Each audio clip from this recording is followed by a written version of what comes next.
Okay, so I'm lining up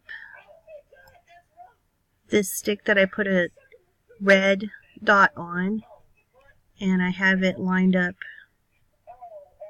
just where I want it on this side.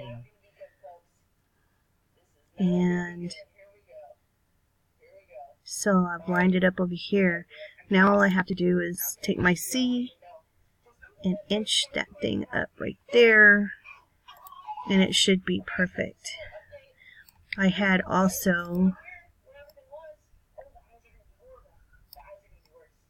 lined it up here.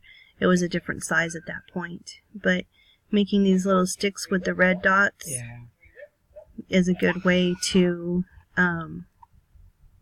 center.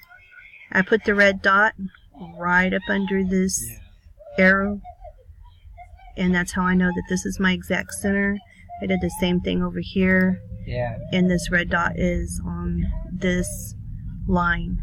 So this is a good way to line up.